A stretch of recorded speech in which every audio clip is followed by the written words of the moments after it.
बिस्मिल्लाहिर्रहमानिर्रहीम। अस्सलाम वालेकुम। आज 18 अगस्त बरोज़ मंगल हम बात करेंगे शहबाज शरीफ और हमज़ा शहबाज के ख़िलाफ़, सलमान शहबाज और शहबाज शरीफ फैमिली के ख़िलाफ़ बड़ी अहम डेवलपमेंट हुई है। एडमन जज, एहतसाब अदालत के एडमन जज के पास रेफरेंस फ़ाइल किया गया है आमदन से ज़ायद असासाजात केस में शहबाज शरीफ और बाकी मुलज़मान के ख़िलाफ़। ये 16 मुलज़मान हैं इस केस के अंदर।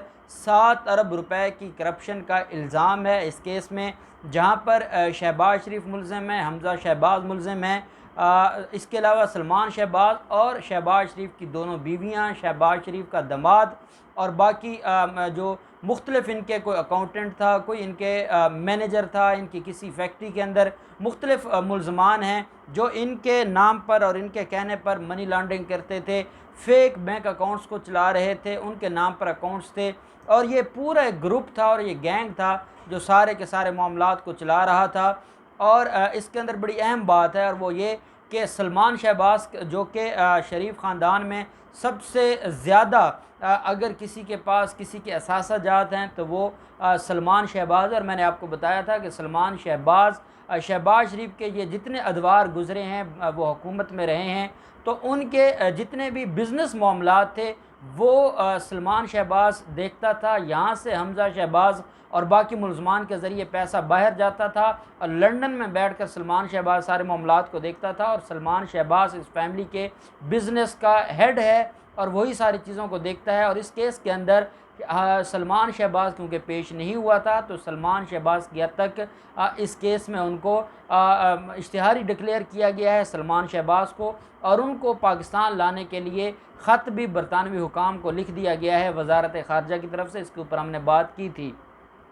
अब यह है आमदन से ज़्यादा असासाजात केस। आमदन से ज़्यादा असासाजात केस में शहबाज शरीफ अबूरी ज़मानत हासिल किए हुए हैं। कल 17 अगस्त को इसके उनकी जो दरख्वास्त ज़मानत है उसके ऊपर समाअत होनी थी, लेकिन बेंच अवेलेबल नहीं था और उनकी जो समाअत है उनकी दरख्वास्त ज़मानत पर वो गैर मुअय्यना मुद्दत के लिए मुलतवी हो गई है। अब छुट्टियों के बाद ये 9 सितंबर से छुट्टियां ख़त्म हो रही हैं लाहौर हाई कोर्ट की। आया उससे पहले कोई नया बेंच बनता है। नैब के केसेस सुनने के लिए बेंच अवेलेबल था जस्टिस शहराम सरवर साहब की सरबराही में, लेकिन क्योंकि शहराम सरवर साहब ने इस केस से अपने आप को अलग कर लिया था, इसलिए वो केस शहराम सरवर साहब की अदालत में ना भेजा गया। अब कोई नया बेंच बनेगा जो नैब के केसेस को सुनेगा, तो तब इस केस को दोबारा फिक्स किया जाएगा और उसके ऊपर समाअत होगी। ये हफ्ता भी लग सकता है और महीनों भी लग सकते हैं दरख्वास्त ज़मानत जो शहबाज शरीफ की है उसकी समाअत के ऊपर। अब उसकी वजह क्या है? उसकी वजह यह है कि शहबाज शरीफ के पास सिर्फ एक राइट था, उसके पास सिर्फ एक ग्राउंड थी जिसकी बुनियाद पर उसने यहाँ पर केस फ़ाइल किया, दरख्वास्त ज़मानत फ़ाइल की थी लाहौर हाई कोर्ट में, और वो ये थी कि आमदन से ज़्यादा असासाजात केस में 2 साल से इंक्वायरी हो रही है, लेकिन मेरे ख़िलाफ़ अभी तक कोई केस रजिस्टर्ड नहीं हुआ, कोई रेफरेंस फ़ाइल नहीं हुआ। और ये सोल ग्राउंड थी जिनकी बुनियाद पर उसको ज़मानत दी गई थी, इंटरम रिलीफ दिया गया था। अब जब आमदन से ज़्यादा असासाजात केस में रेफरेंस फ़ाइल हो चुका है, तो उसके बाद शहबाज शरीफ के लिए उनकी दरख्वास्त ज़मानत के सारे रास्ते बंद हो गए हैं। और जिस दिन अब ये केस लग जाएगा और बहस हो जाएगी, उसी दिन शहबाज शरीफ की दरख्वास्त ज़मानत खारिज हो जाएगी और उनको अदालत के अंदर से हथकड़ी लगा कर उनको गिरफ़्तार कर लिया जाएगा। और यही वजह है कि अब शहबाज शरीफ की जो लीगल टीम है उनकी एक ही कोशिश है कि जितना अरसा हो सकता है मुलज़िम को जेल जाने से बचाया जाए और मुलज़िम अपने जो मामलात है मुख्तलिफ़ अथॉरिटीज़ के साथ वो बेहतर कर ले और शायद उसको कोई छूट मिल जाए। उनकी सिर्फ यही कोशिश है। इस केस के अंदर जो आमदन से ज़्यादा असासाजात केस है, जहाँ पर शहबाज शरीफ 2 दफ़ा पेश हो चुके हैं नैब के सामने, तीसरी दफ़ा पेश होना था, लेकिन फिर अबूरी ज़मानत का वो मामला आप सारे जानते हैं। इसके अलावा हमज़ा शहबाज 3 बार आमदन से ज़्यादा असासाजात केस में पेश हो चुके हैं। ये वो आमदन से ज़्यादा असासाजात केस है जिसमें हमज़ा शहबाज की दरख्वास्त ज़मानत लाहौर हाई कोर्ट से 2 दफ़ा खारिज हो चुकी है और इसकी हमज़ा शहबाज की दरख्वास्त ज़मानत सुप्रीम कोर्ट में पेंडिंग है। और इस केस के अंदर आमदन से ज़्यादा असासाजात केस में हमज़ा शहबाज जेल में हैं और उनकी दरख्वास्त ज़मानत सुप्रीम कोर्ट में पेंडिंग है, और वो खौफ की वजह से, दरख्वास्त खारिज होने के डर की वजह से वो अपना केस फ़िक्स नहीं करवा रहे हैं और वो आज तक सुप्रीम कोर्ट में पेंडिंग है। और मुलज़िम हमज़ा शहबाज वो जेल में है, और जो परवेज़ इलाही हैं वो शफ़क़त करते रहते हैं और उनको जो मुख्तलिफ़ प्रोडक्शन ऑर्डर जारी करके उनको हफ़्ते के 4-5 दिन उनको असम्बली के सेशंस में गुज़रवाते हैं, और वो इस तरह अपना टाइम गुज़ार रहे हैं। और उनकी भी यही एक प्ली थी, चाहे वो लाहौर हाई कोर्ट में दरख्वास्त ज़मानतें हों, चाहे उनकी सुप्रीम कोर्ट में दरख्वास्त ज़मानत हो, कि रेफरेंस फ़ाइल नहीं हुआ। क्योंकि रेफरेंस फ़ाइल नहीं हुआ इसलिए दरख्वास्त ज़मानत मंजूर कर ली जानी चाहिए, लेकिन लाहौर हाई कोर्ट ने भी उनकी दरख्वास्त ज़मानत खारिज कर दी थी। और अब सुप्रीम कोर्ट में भी यही होने वाला है, और उसकी भी वजह है जस्टिस मज़ार अली अकबर नकवी साहब ने लाहौर हाई कोर्ट में मेरिट के ऊपर डिटेल ऑर्डर करके उनकी दरख्वास्त ज़मानत खारिज की थी। और अब जब लाहौर जो रजिस्ट्री है सुप्रीम कोर्ट की, क्योंकि यहाँ पर दरख्वास्त ज़मानत इन्होंने फ़ाइल की हुई है, और उसमें भी जस्टिस मज़ार अली अकबर नकवी साहब क्योंकि अब सुप्रीम कोर्ट चले गए हैं, और अक्सर जो बेंच लाहौर रजिस्ट्री में होता है उसमें नकवी साहब भी मौजूद होते हैं, तो शायद यही खौफ है कि ये केस अपना फ़िक्स नहीं करवा रहे हैं, और हमज़ा शहबाज की दरख्वास्त ज़मानत सुप्रीम कोर्ट में पेंडिंग है।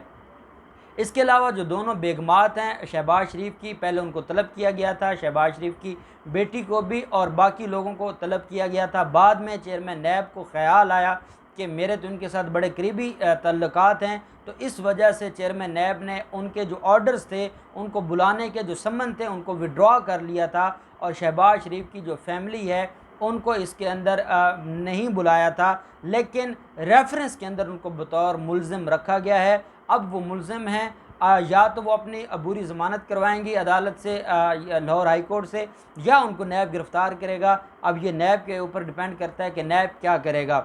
अब ये जो रेफरेंस है ये 55 जिल्दों पर मुश्तमिल है, और नैब की 2 गाड़ियाँ इस रेफरेंस को लेकर आई हैं एडमन जज एहतसाब अदालत में पेश करने के लिए। इसके अंदर डिटेल सारी की सारी डॉक्यूमेंट्स भी हैं। मैं समझता हूँ ये आसिफ जरदारी और पनामा पेपर्स के उन केसेस के बाद सबसे बड़ा रेफरेंस होगा नैब की तारीख़ में, जो 55 जिल्दों पर मुश्तमिल है, और इसमें वो सारी की सारी एविडेंस है। जो मरकज़ी शहबाज शरीफ के ऊपर इल्ज़ाम ये है कि वो बतौर पब्लिक ऑफिस होल्डर उसने मुख्तलिफ़ महकमों का इख्तियार अपने बेटों को दिया हुआ था, और वो वहाँ से माल चुराते थे और चुरा कर वो बैरून मुल्क भेजते थे। हमज़ा शहबाज के ख़िलाफ़ एलिगेशन ये है कि वो बैरून मुल्क से पैसे जो फ़ॉरेन अकाउंट्स हैं उनको वो चलाते थे, और रमज़ान शुगर मिल और बाकी जो शुगर मिल हैं उसमें जो इनके मुलाजमीन थे उनके नाम पर इन्होंने अकाउंट्स बनवाए हुए थे, जाली अकाउंट्स, और उन अकाउंट्स में ये पेमेंट ट्रांजैक्शन होती थी, पैसे आते थे, और इस तरह इन्होंने ये सारे का सारा काम और कारोबार चलाया हुआ था। हमज़ा शहबाज के ख़िलाफ़ ये एलिगेशन है। सलमान शहबाज क्योंकि मनी लॉन्ड्रिंग में मुलव्वस है, और वो सारे कारोबार को वो देखता है, और वो बैरून मुल्क से यहाँ से काला धन वो बैरून मुल्क से सफ़ेद करके बेचता रहा है, और जो अराज़ी है जितनी भी वो सारी की सारी जो शहबाज शरीफ की दोनों बीवियाँ हैं उनके नाम है, तो उनको भी इसके अंदर रखा गया। और इसके अलावा 16 मुल्ज़मान हैं जिनको इस केस के अंदर रखा गया है। इसमें जो अहम बात है वो ये है कि 4 मुल्ज़मान वो हैं जो वादा माफ़ गवाह बन चुके हैं नैब के। वो 4 मुल्ज़मान कौन से हैं? उनमें शाहिद रफ़ीक है, यासर मुश्ताक है, मोहम्मद मुश्ताक और आफ्ताब महमूद। ये 4 मुल्ज़मान हैं जो नैब के वादा माफ़ गवाह बन चुके हैं, और नैब के लिए ये गवाही देने को तैयार हैं।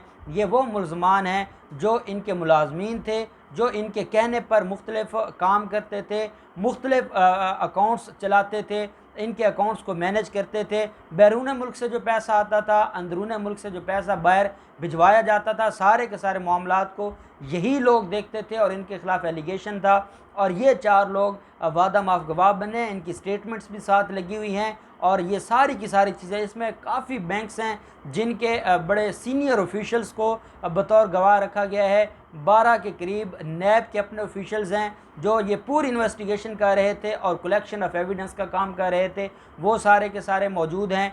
और इसके अलावा जो रमज़ान शुगर मिल का मैनेजर है, बाकी जो इनके यहाँ इनके मुख्तलिफ बिज़नेस चल रहे थे, वो सारे के सारे लोग इसके अंदर मुलव्वस थे, और उनको अब बतौर कुछ मुल्ज़मान हैं और कुछ गवाह हैं। अब इसमें नेक्स्ट कार्रवाई ये होगी कि इनके ख़िलाफ़ रेफरेंस फ़ाइल हो चुका है, अब रेफरेंस फ़ाइल होने के बाद मुलज़मान को तलब किया जाएगा। तलब करने के बाद इनको जो रेफरेंस की कॉपी है वो तकसीम की जाएंगी, नकूल तकसीम की जाएंगी और मुलज़मान के ख़िलाफ़ फ़र्द जुर्म लगाने की तारीख़ मुकर्रर की जाएगी और फ़र्द जुर्म लगेगी। पहले शहबाज शरीफ के ख़िलाफ़ 3 केसेस हैं।